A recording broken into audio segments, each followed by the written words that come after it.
Hello there, and welcome back to coverage of the Magic Online Championship.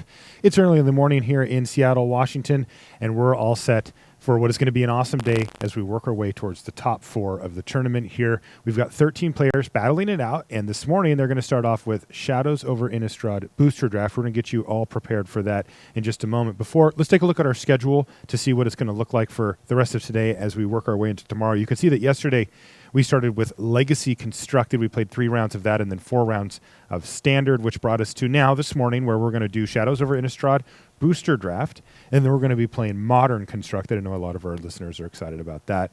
And then tomorrow, Luis, we've got the top 4, which is, as you can see, a little different than we normally do those. Yeah, it's going to be best of 3 matches, and the higher seed chooses which constructed format to play first, and then the lower seed chooses the second, and then the third, of course, would be the third if necessary. Pretty cool. I think that's a nice little twist. It is, especially since, at this point, the players will have the deck lists, so they'll have to decide kind of where they want to kick things off because, presumably you could not play one of the 3 formats, so you want to certainly lead with your strongest format. For sure. All right, now let's take a look at the rules. Now, the reason why we bring this up is all the normal Magic rules apply, but since this tournament is played on Magic Online, there's a few things that for you, the viewer, might be a little bit different than what you're used to if you watch a lot of GP and PT coverage. Luis, can you walk us through what the differences are here? First is there's no match draws. You can actually draw games if you played a spell that did 3 damage to each player that could draw a game, but you just play another game. And one of the reasons that there are no draws is the second point, which is each player has their own clock. So once you run out of time on that clock, then you lose the match. Yeah, and now it says they have 50 minutes to complete a round. That would be for normal, but I did notice yesterday they were giving them a little extra These time. are 40-minute clocks. Per player. Part of it is like for coverage, we hold them to, to hold the feature match a little bit, and part of it is we prefer not to have the match end on time, and we have not had that happen so far. There's a lot of high stakes for this tournament, which we're going to talk about in a moment. And then the last part is that every match is just based on a die roll. In Paper Magic, higher seed in the top 8 gets to choose where the player draw. Here it's just going to be based on die roll. Yeah, Magic Online is a ruthless die rolling machine that will stop for nothing. Let's take a look at our prizes here. Now, I was talking to you earlier, Luis, about the comparing this to like a Pro Tour. And I think, for a lot of people, they go, Pro Tour. And while, there are differences in how the tournament gets played out as far as how big it is and the stage and that kind of thing, this is actually in the same ballpark monetarily as a PT. Yeah, getting first place is very close to what you'd win at a Pro Tour. The actual money prize is slightly smaller, but it's still $25,000 is a lot of money. And look at the bottom there. First place gets platinum for the Pro Tour Players Club and invitation to both the Magic World Championships this year and next year's Magic Online Championship. So getting first place is huge. And the other thing is that even last place gets $4,000. So going 9 through 16, or in this case 13, gets $4,000 with the prizes ranging in between. So this is a very high stakes tournament. Yeah, the other thing that stands out about the Magic Online Championship specifically is that we have seen players, Reed Duke, I think, being the headliner, use this as a jumping board to get into the live pro tournament scene. And he won this and never looked back. Yeah, Reed is, he played in the World Championships based on winning the Magic Online Championship. He then achieved platinum status in the Pro Players Club, has played at other World Championships since then. So let's take a look at our competitors here. You can see we've got it grouped into a couple of graphics here. You're going to see names that you recognize from the Pro Magic scene, like Sam Black and Jerry Thompson down there. Magnus Lanto is our defending champion. And you're going to see some names that maybe you haven't seen quite as much. You see Bernardo, Alexander, there's Mitchell Manders. If we go to the next graphic, you'll take a look. And again, you'll see the kind of, look, it's Mike Sigris. Maybe you'll recognize Oliver, too, as he's had some success at the Pro Tour over the last couple. And then, like I said, a few names that maybe you're not quite as familiar with here. Maybe if you've played Legacy on Magic Online, you run into JPA 93, Jonathan Angelescu, because he's played 3,500 matches of Legacy. Yeah, so there's just percentage-wise, there's a good chance that would have happened. Absolutely. So there's our players. Let's take a look at our standings for the end of day 1. So you can see that we played 7 rounds yesterday, and things have cut out pretty cleanly here, Luis. We've got 4 players on 5 and 2, and then the next group is 4 players on 4 and 3, and they're actually going to make up the first 8-person pod for our draft coming up. And then the rest of them, you can see at 3-4 down to 2-5, are going to make up a 5-person pod. Records-wise, if you see somebody who's 3 and 4 and you're watching a GP, they're out. They're not top 8ing. They're not day 2ing. If you're rooting for that player as a fan from home, you say, well, tough tournament and move on. But that's not the case here. No, and like at a Pro Tour 3 and 4, you could win your last round, make day 2, win out, and have a shot at top 8, but probably end up in the top 16. Here, we're looking at we're assuming a 9 and 5 record to make top 4, but we're going to see how it shakes out because these small tournaments, it's really pairings dependent. But last year we saw 9 and 5 be a record that you needed to make in the top 4. So we'll see if that holds up this year. Okay. I know you're excited. It's not that I'm excited. It's that I'm excited for the viewers. All right. So we're going to do LSV's keys. And this is a way that we're going to get you set up for the format that we're about to go into. In this case, Shadows over Innistrad Draft. So let's get into LSV's keys now.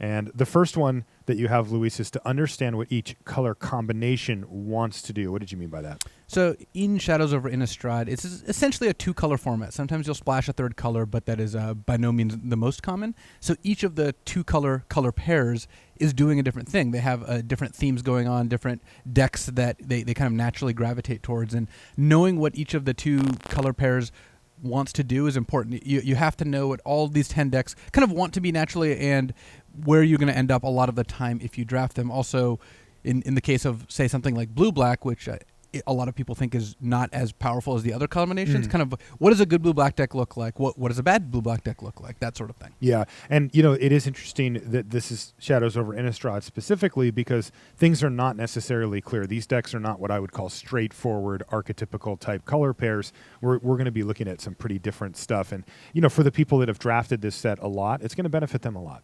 Let's move on to our next point here, which is have a backup plan. So, once you know about what these color combos do, you're saying, well, you want to know what they might, another way that you could use these colors or... Well, part of it is that some of the color combinations have multiple decks contained within that combination. Some are more straightforward, but for a color combination, say, like white-green, the default white-green deck is white-green humans. It's a beatdown deck. It's trying to curve out. But white-green delirium is also a very good deck. And having a backup plan if your color combination isn't working out, what other decks within that combination can do is really important. For example, if you were drafting, trying to draft red-black, and the main deck you would draft in red-black would be red-black vampires. If you're not getting an aggressive curve, if you're not getting the vampire synergy cards, the backup plan of like a madness kind of control deck with a bunch of removal is a good one to know about. So you need to know what like the plan B is for these different decks. And in some cases, it's not quite as clear cut where there's just multiple decks within a color combination, but you should know kind of which angle to hit to get those decks when you're drafting a color combination. Okay, let's move on to the next point. Know your synergies. So do you mean this in the broad sense or in the more specific sense? Yes. This is know all of your synergies. Well, this is a very synergy-based format. Yeah. You can draft a curve. I mean, I just talked about white, green, and black, red, both of which are decks that involve, trying to play your 2-drop and a 3-drop and a 4-drop.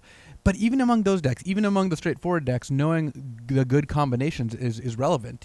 You want to know stuff like, well, Graph Mole works really well with all the clue generation cards. It's written on the card, but just knowing how powerful that is relevant. Yeah, and knowing how many different ways to generate clues there are, right? You could have a Graph Mole that occasionally gains you life in a given format, or you can have one that is like, no, this thing just gains you 3 life all the time. That's a huge difference. It definitely is. And even knowing like the slightly deeper synergies like Epitaph Golem, the 5-mana 3/5 that puts cards from your graveyard on the bottom of your library. Well, that is a really good combination with things like Crawling Sensation, which just mills your deck very quickly, or having a bunch of Vessels of Nascency. And that's the type of thing that does take a little while to see. So again, it's going to really reward the people that have drafted. What's the next point? Avoid expensive removal. Little controversy here. It is a little controversial, and we've had a very interesting discussion on Twitter recently about like Reduced Ashes, for example, because that's the kind of card. It's 5-mana, deal 5. It looks like the kind of card that you'll play this card limited. It's a good card. In this format, you're going to be better served by playing cheaper cards. The cards like Throttle and Reduced Ashes, and even Sleep Paralysis, which is a fine card, is just not a premium piece of removal. Knowing that difference is really important. So I say avoid it in that you don't want to be picking these cards early. Sometimes you'll play 0 of them. I'm not saying you can't put these cards in your deck. Not a disaster if one No, certainly not. And having that be your high end is fine. But in general, the threats are cheap enough and the cards are powerful enough that I'd really rather not play a bunch of 5-mana cards that trade 1 for 1. And last but not least, be ready to go into the long game. And this is something that is a format level decision that you have to make of, is this a format that can lead us into these long games? How do you prepare yourself for that? Well, part of it is it's not like the format is broken up into just like beatdown decks and mid-range decks with occasional long game decks. It's that there's some beatdown decks, a lot of mid-range decks, and even more long game decks, because you end up with these, that Epitaph Golem synergy, for example. Yeah. Once you get to know cards in your deck and you're just drawing your best card out of your graveyard every turn, that's really powerful. Yes. Casting Rise from the Tides to make 10 zombies is really powerful. So you can't just play a deck with a bunch of 5-drops that stop your opponent from killing you, but not have a late game way to close it out. Right. And that happens, by the way. It's quite possible to build a deck that's quite good at getting into the late game, but doesn't really have a plan to either go over the top of your opponent or have some inevitability or a card draw engine like the Epitaph Golem that lets you just set up your library over and over. You do need something in the late game, otherwise you end up hiding behind a bunch of watchers in the web and never actually being able to kill your opponent. This actually is very similar to the patented LSV's keys in Standard, which is if you're going to go big, you really need to go big. I'm unlocking the formats. Oh, I know what you're doing. You also did it on the way back from breakfast today while he's just... Look, we recorded the Standard one before any of our Standard rounds, and we even talked about how Atarka isn't big enough. You need to Ulamog, you need to Great Aurora, and then you saw Sam do that. So it's similar in this draft format. You need to go really big. All right, well, you know what? We're ready to watch a booster draft. So we're going to get to watch, it sounds like Peter Yeh draft, and then we're going to jump over to the red zone where we get to watch people build, and then we'll have the matches. So let's head down to the feature match area for the draft here at the Magic Online Championship, and here we are. We're going to, of course, alert the players that they are ready to go. And you can see these are two of our top. Yeah, we saw Peter defeat Sam in the last round. Otherwise, Sam would have been in first by himself. Instead, they're both tied for first, along with two other players at 5 and 2. Limited key sources, really? Limited key sources. I like that. That's a chat special there.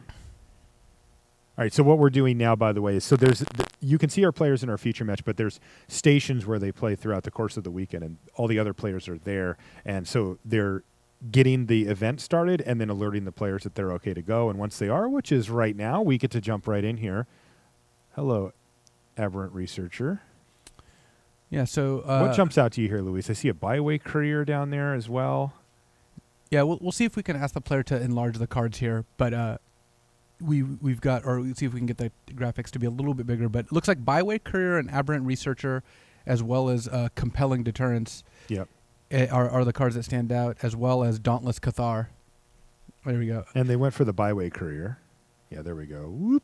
That's Angelic Purge is a card that pairs very well with Byway Courier. Look, I like me a Fevered Visions. I've drafted 1, 2, or 3 of those before. At the Pro Tour. But I would not be looking... There we go. I would not be looking to grab that after first picking a green card. And no. I particularly like Angelic Purge because it fits into green-white, which I think is the overall best archetype to start with. And it is a great card with Byway Courier specifically, but also just it's good in the beatdown deck or the Delirium deck. It's just a great card. Yeah, interesting to see Howlpack Resurgence and Moonlight Hunt as well sitting right next to each other. There will be a werewolf drafter here that's going to be quite happy to see those. Wow, third pick called the Bloodline here. There's also a Diagraph Colossus. Diagraph Colossus and Adjust the Wind. There's also what's that uncommon artifact? Skeleton something. The skeleton key to the format. I never remember LSV key. Peter's not going to be very happy with this pack. No. In the sense of there's no white or green card that you can take here, just because Survive the Night and Thornhide Wolves. I mean, you could take them, but you're taking a pretty substantial hit. And this is where you want to be flexible. So you just take the Bloodline here, right? I would be inclined to Call the Bloodline here. Yeah. I've liked that more than Diagraph Colossus, Me especially too. when you're likely not black-blue. If you're specifically black-blue, Diagraph Colossus has a good upside. Totally. So this is getting interesting now. I see a True Faith sensor there for Peter, but going down the line of kind of the path he started out on originally, Cathar's Companion, True Faith Sensor are really the only cards that are jumping out to me here. And I like True Fan Sensor quite a bit more. I do too, by a lot. It's not a white-green card exactly, because you can play this in like white-black or even a deck without tons of humans. It's a powerful card intrinsically. But it's really good with humans. Yeah, in white-green, it's just by far the best. Put it on a byway courier. You're smashing for 5, and they have to trade off. Looks like Peter's just going for the full pivot. Stencia Masquerade is is a great card. 4th pick Graph Mole? I do like a Graph Mole, and Briarbridge Patrol's not bad. Silver Strike's playable. This is an interesting pack. So after seeing no packs of white or green cards, getting 5th pick Graph Mole. So 5th pick Graph Mole. Right. Oh my goodness.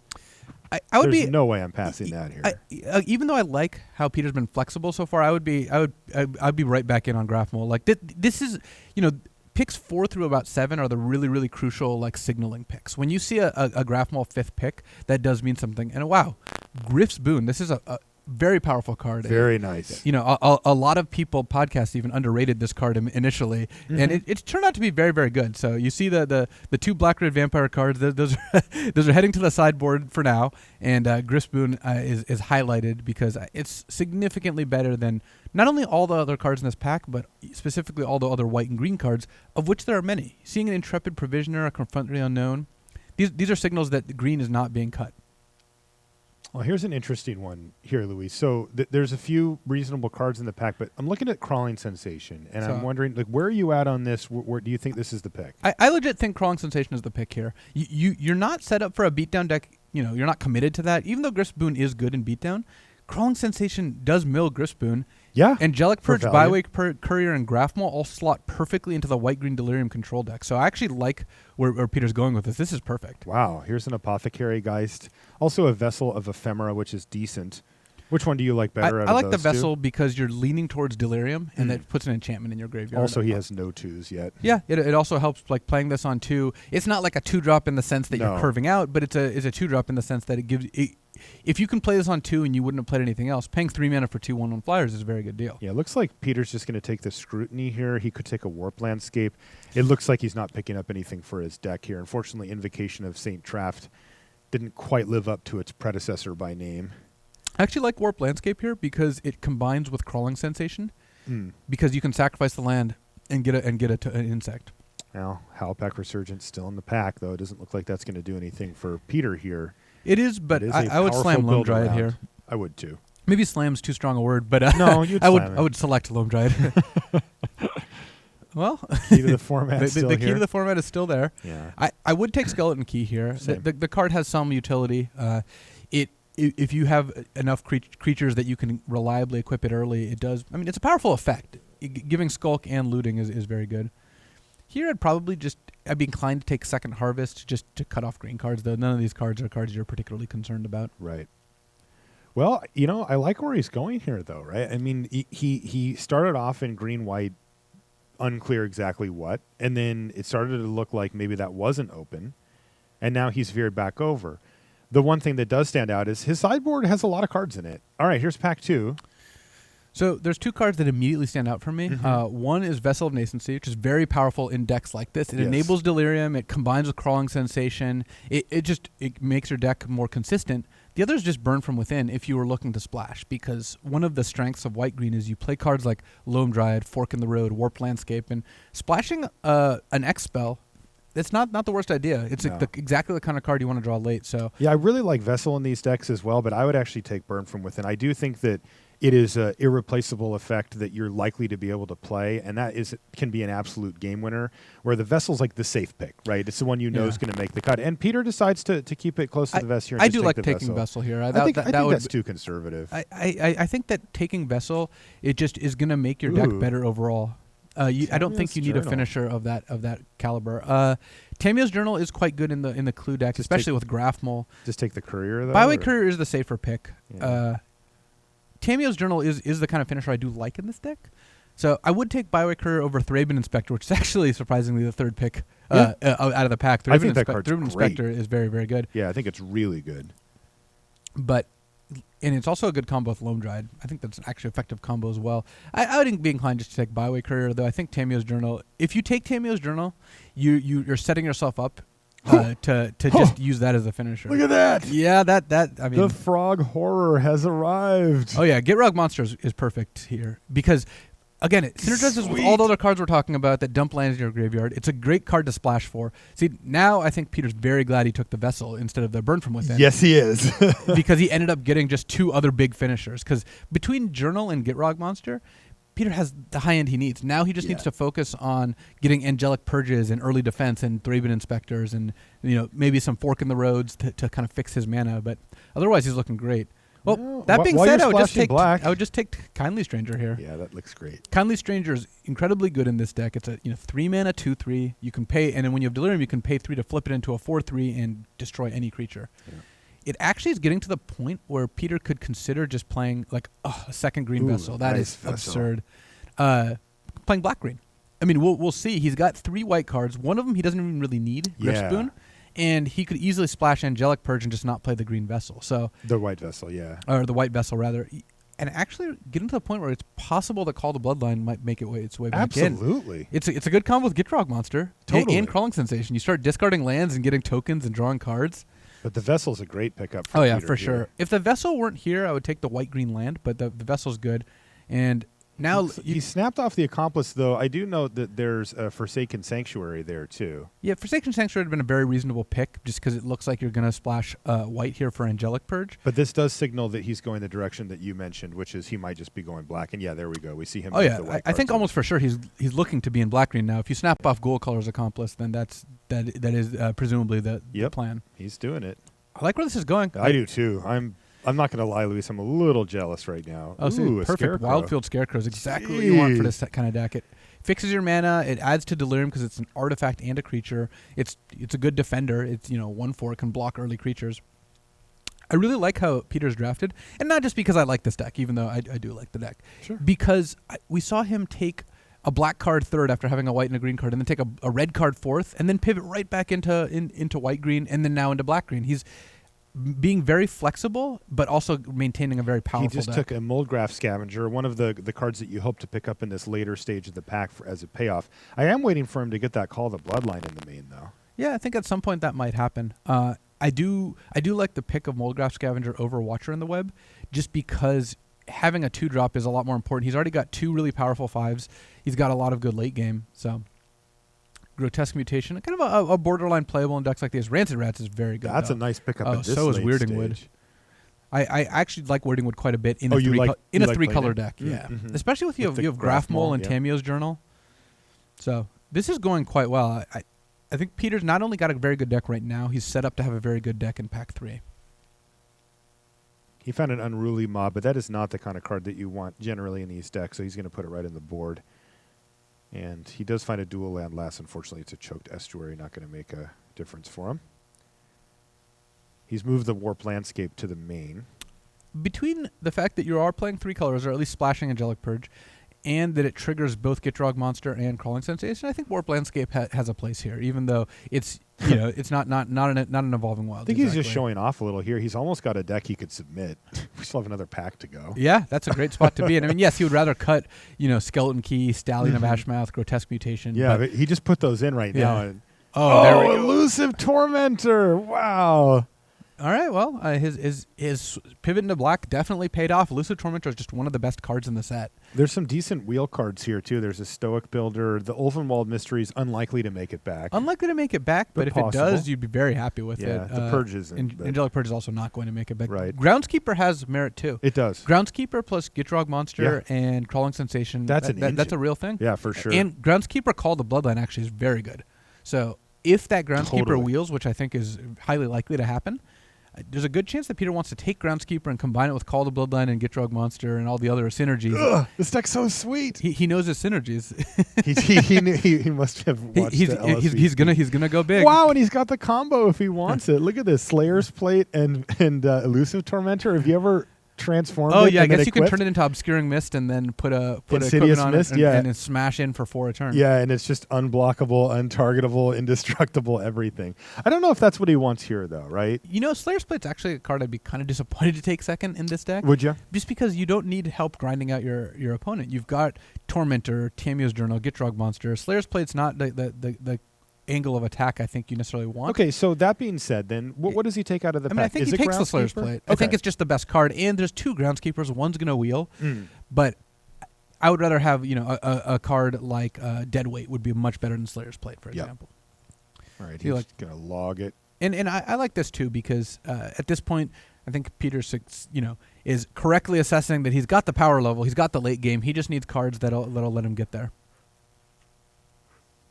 Hinterland Logger is also a human to go with that Slayer's Plate. And then there's other than that, there was not a whole lot of other. Oh, there it is, Epitaph Golem. So, I think it's the pick here. Yeah, I think so too. Now you were talking about Epitaph Golem earlier as a piece of the puzzle here. So talk us through what it could do in this deck, and then what its role is going to be as well. So its main role is to combine with Crawling Sensation and Green Vessels and get you to the point where you have no cards in your deck. So you've completely decked your own library into your graveyard. Exactly. And then you're using Epitaph Golem to put back like Angelic Purge every turn. So whatever card you want from your graveyard, you get to draw that.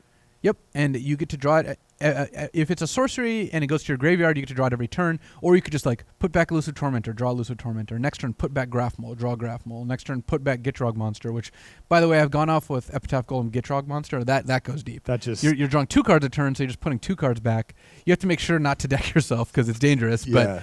But Epitaph Golem, it's also a 5-mana 3/5, which is just not the end of the world to cast. Ooh, wow, there's some blue cards here. Oh, kidding. Both Altered Ego and Ongoing Investigation, though. Yeah. Here, I think is that too far for him? I think even though he's got the Choked Estuary, well, actually, Choked Estuary is the blue-black land, and could combine with Altered Ego.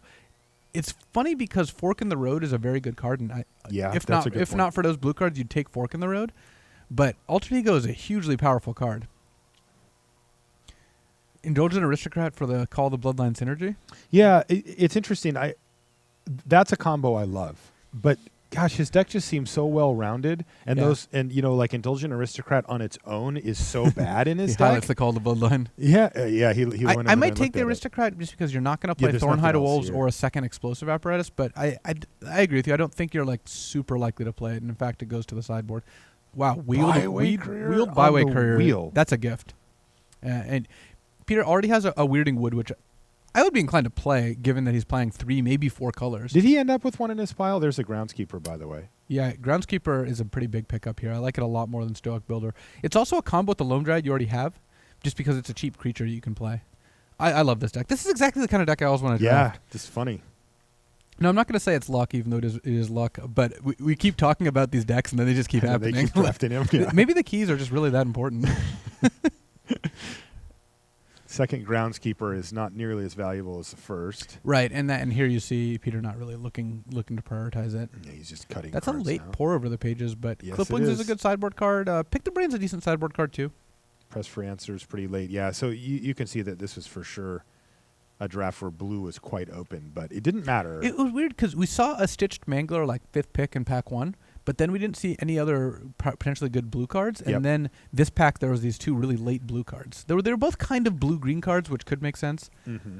I mean, green was also clearly open. Byway Courier Wheeled. Yeah, that's insane. I don't remember the last time I saw that happen.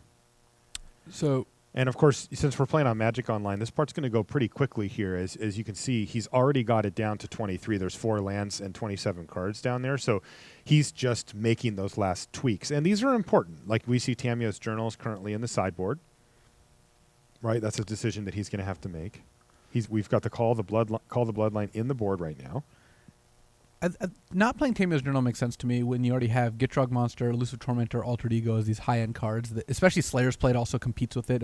You just can't play that many 3 to 5 mana cards that don't affect the board. Mm-hmm. But having powerful late game that combines with Call to Bloodline, I do like. Like having Groundskeeper in your deck with Call to Bloodline is something I would be in favor of. What do you think about Graph Mole being in the board? I would play Graph Mole for sure. I think I would too. Just because 2/4 for 3 is already fine. 2/4 for 3, yeah, is decent, and you have 2 Byway Couriers. Yeah. So you're gonna gain life every now and then. I'd have to look at the final count. Part of it is like Ghoul Caller's Apprentice is a card that we're traditionally not hugely in favor of. No. And yeah, and you can see same why. With like Explosive Apparatus. Yeah, those are 2 cards that I'm not a huge fan of either. You can see why he wants them. Explosive Apparatus, very good at getting ready for Delirium, and the Ghoul Caller's Accomplice, when you're trying to put cards into your graveyard, seems like it would be good. But we'll let Peter kind of wrap things up here as he makes the last few cuts on this deck, and we'll see. Maybe we'll be able to check. Like for example, Graph Mold plus Weirding Wood would be a pretty nice little package. I like that too. Yeah. Okay, but in the red zone, Brian David Marshall's been keeping an eye on what's going on with the rest of the players out in the field and what their builds are going on. BDM, what do you got for us? You know what, Marshall? I got a lot of red decks. I've been following Magnus Lanto, Alexander Ivanov, and Jonathan Angelescu, and all three players opened up red cards and went red. Here we can take a look at Magnus Lanto's deck as he's building it here. 3 Fiery Tempers, 2 Stern Constables, a Mad Prophet, like red-white. 3 Fiery Tempers, medium? 3 Fiery Tempers. I actually really like this Sorin? What is red-white going on? aggro deck. Yeah, he's got the Sorin to sort of top it out. Stern Constable's a great Madness enabler for those Fiery Tempers. He's also got the Mad Prophet. He also picked up a Declaration in Stone. So, I don't think we're going to have a lot of time to linger on these decks. Certainly the ones I've been watching, because all of them are close to being built. Let's take a look at another one if we can take a moment here. I'll get another one queued up. I have Jonathan Angelescu, who opened up Avacyn's Judgment, and then he never moved off red. You see he's got that powerful combination of Lightning Axe and Avacyn Judgment, where you discard Avacyn Judgment to Lightning Axe, you kill one thing, and then you kill the biggest thing with Lightning Axe, and then you mop up a bunch of little creatures. He's also got Incorrigible Youths there to fill that in, a Blood Mad Vampire to sneak in a quick creature, and once he empties his hand, he can start drawing cards with Asylum Visitor. Just a solid looking deck. Not super excited about a Farbog Revenant. And then let's take a look at, I also have Jonathan Angelescu's deck coming up. Let me get that queued up here. Give me 1 second. And, no, that's not him. Here we go. This is Jonathan Angelescu. And again, Fiery Temper, Sin Prodder, Reduced to Ashes, a Burn from Within. So tons of matches being flicked in this 8-man pod. Lots of very board decks. I'm curious to see how much these decks have watered each other down. Like there could have been one very, very insane Black Red Madness deck, but as it is, it looks like looks like he's kind of splashing red here. Not literal, but it's definitely the minor color of the two. And that's probably a result of what you saw. Yeah, people were fighting. Well, again, we saw 3 Fiery Tempers in there's in one the in red here white deck, too. and a 4th one here. Yeah, yeah. I normally splash Magmatic Chasm. You're right. So, Murderous Compulsion was a card that was going around very late at this table. It was very interesting to watch. I got to tell you that they're done building, but I watched a little bit at the table with the 5-man pod. And I got to watch Mike Sigrist drafting. And it was kind of interesting. He quickly, he opened up on a Mad Prophet and quickly realized there wasn't a lot of red going around for him, and switched into like this very, very long game green-white deck, Luis. I thought that you might find it kind of interesting. He had that Crawling Sensation. He had the Autumnal Gloom. He had 3 Moldgraph Scavengers, but then he also had this big top end where he was going to finish off the game with Drogskull Cavalry. And he identified that very, very early, that maybe because there were only 5 players at the table, he was going to have to go a different direction than what he normally would. But, so that's what's going on over here in the red zone. I don't know if you guys have anyone else building queued up. I'm going to take a look around and see what maybe Sam Black's deck looks like. Yeah, thanks, BDM. You can keep poking around over there. Great stuff, though, from the floor. And I got to say, we've only seen, 3 or 4 of the list so far, but these decks look good. Like, those are some powerful decks. This is a high power level card pool. Yeah. When you draft the deck, it's not just how good is this deck on a scale of 1 to 10. It's how good is this deck on a scale of 1 through 8, the other 7 being the other 7 competitors. Right. Of course, you have to compare them against everybody within the pool, and that often depends on the general card quality that was opened within that pool. And it looks like we've got one with, 3 Fiery Tempers in one deck, 1 in the other. I mean, 4 just in a pool by itself is already quite a bit. This is Sam Black's build here, Luis. What are you seeing from Sam? I love it. I already know that. You saw Fevered Visions, and you were It wasn't just that. It was just the double pour over the pages, Geist Blast, Lightning Axe. This is a deck I really, really enjoy playing. It's also quite good. He's got triple Blood Mad Vampire with multiple ways to discard them. He's got double Stitched Mangler, which is very good in the deck. Double Erdwall Illuminator with Ongoing Investigation. That's like a perfect combo, as well as Jace's Scrutiny, and then a Pyrohound. I'm sure he would have loved to pick up more Pyrohounds for this archetype in general. Though this one isn't so deep on spells that Pyrohound is the best card, but double 2/1 drops. Like this deck is doing a lot of the things that I enjoy doing in this format, and that I think are effective. So how does this deck win? What's the because I'm looking at the 2 drops. It looks like it has this aggressive tinge to it, or maybe like kind of a tempo game plan. But like, the Illuminators are 1/3s, right? Like they're not exactly hitting super hard, so the game is going to go for a little while. The deck can do a lot of damage. It's got 3 Blood Mad Vampires. That card stacks up damage really, really quickly. Especially Does 4, with the then 5, then 6. and with Double Mangler, Rush of Adrenaline, Lightning Axe. Just the wind. Yeah. Geist Blast. It works well with Jace's Scrutiny, too. It does. Yeah. It's always going to get blocked. You attack into a 3/3, they're going to block it. Yep. And then Jace's Scrutiny gets you a 2-for-1. Yep. So this deck is a lot of creatures that are going to pressure the opponent. Aberrant Researcher and Geralf's Masterpiece are just pretty big flyers. And then Fevered Visions, it's a powerful card in an aggressive deck like this. Well, how does it play out with the Visions? So you play Visions, and then both players are drawing 2 cards a turn. You're most of the time your opponent is taking 2 damage. It's hard to get down to 3 or less cards in your hand, and you're using plus mana cards like Lightning Axe or Just the Wind to get ahead on the mana advantage, which is more important than card advantage when both players are drawing extra cards. Yeah, man, that Aberrant Researcher looks pretty friggin' fantastic here, too. Yeah, it does look solid. 5/4 flyer, like a decent percentage of the time, is insane for 4 mana. Yeah, and this deck is happy with a 3/2 flyer, too. It's just looking to pressure the opponent. I like this deck. Wow. Again, the power level. Another powerful deck. Yeah. Yeah, the power level in this deck in this pool is quite high. There's see multiple Lightning Axes. There's a bunch of Blood Mad Vampires. There's just a lot going on.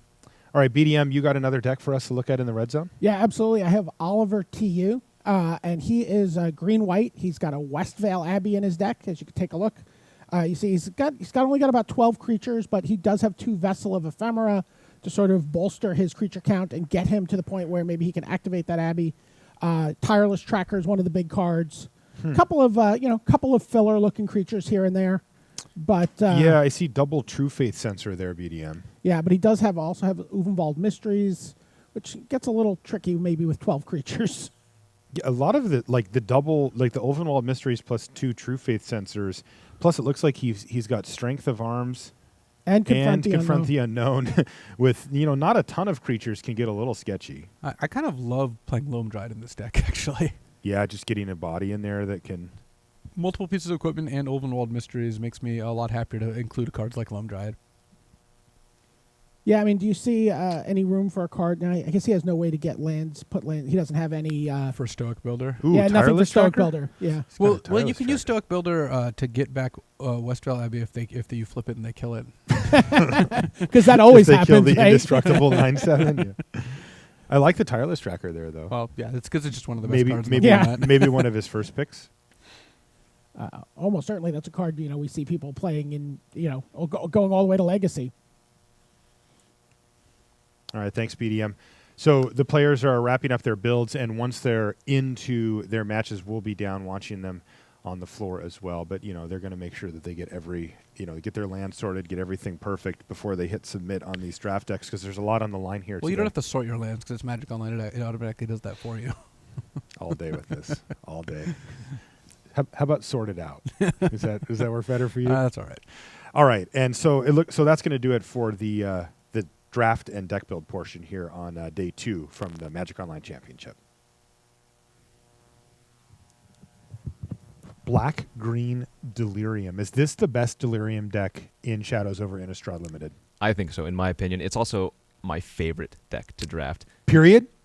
Ooh. So what do you like about it? Well, it's very easy to pick up the pieces because a lot of the times nobody else wants them. Vessel of Nascency